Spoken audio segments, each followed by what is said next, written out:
Arrest Virat கோலின்ற hashtag தான் இப்போ trend ஆகிட்டு இருக்கு. என்ன காரணத்துக்காக இந்த ஹேஷ்டாக் ட்ரெண்ட் ஆகுது? ஆர்சிபியோட விக்டரி செலிப்ரேஷன் ஈவெண்ட்ல கிட்டத்தட்ட 11 பேர் உயிரிழந்திருக்காங்க. 40க்கும் அதிகமானோர் ஹாஸ்பிட்டலில் அட்மிட் பண்ணப்பட்டிருக்காங்க.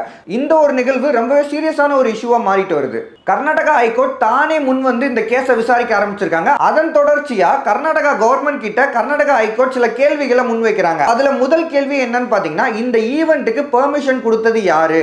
இந்த ஈவெண்ட்டை எப்படி நடத்துறதா நீங்க பிளான் பண்ணியிருந்தீங்க?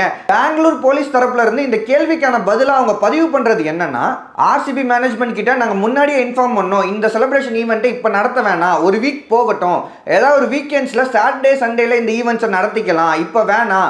ஸோ இது மாதிரியான ஈவெண்ட்ஸை இப்போ நடத்த வேணாம், நாங்கள் எவ்வளோ இன்ஃபார்ம் பண்ணோம். ஆர்சிபி மேனேஜ்மெண்ட் தரப்புல இருந்து என்ன சொன்னாங்கன்னா, அடுத்த நாளே விராட் கோலி லண்டன் போறாரு, அதுக்குள்ள இந்த ஈவெண்ட்டை நாங்கள் நடத்தி முடிக்கணும் அப்படின்னு ரொம்ப ஃபோர்ஸ் பண்ணியிருக்காங்க. ஸ்டில் ஆர்சிபி மேனேஜ்மெண்ட் ஃபோர்ஸ் பண்ணாங்க அப்படின்ற காரணத்துக்காக போலீஸ் ஏன் பெர்மிஷன் கொடுத்தாங்க அப்படின்ற ஒரு கேள்வி இந்த இடத்துல எழுது.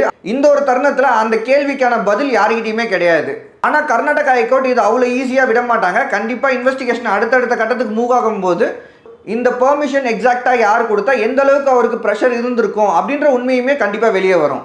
ஆர்சிபி மேனேஜ்மெண்ட் தரப்புல இருந்து இந்த ஈவெண்ட்கான பெர்மிஷனை உடனே வாங்கிட்டாங்க அப்படின்னு சொல்லி பெங்களூர் போலீஸ் தரப்புல இருந்து பதிவு பண்றாங்க. பெங்களூர் போலீஸோட இந்த ரிப்போர்ட் பிரஸ் ரிலீஸ் ஆகுது. அதனால இந்த ஒரு தருணத்துல பலருமே விராட் கோலி மேல பெரிய அளவுக்கு கோபமும் அதிருப்தியும் அடைஞ்சிருக்காங்க. அந்த ஒரு காரணத்தினால தான் அரஸ்ட் விராட் கோலி அப்படின்ற ஹேஷ்டாக் ட்ரெண்ட் ஆயிட்டு இருக்கு. இப்போ வரைக்கும் இந்த கேஸ்ல பெங்களூர் சிட்டி போலீஸ் கமிஷனர் உட்பட 4 ஹை ரேங்க்ல உள்ள போலீஸ் ஆபீசர்ஸ் சஸ்பெண்ட் பண்ணப்பட்டிருக்காங்க.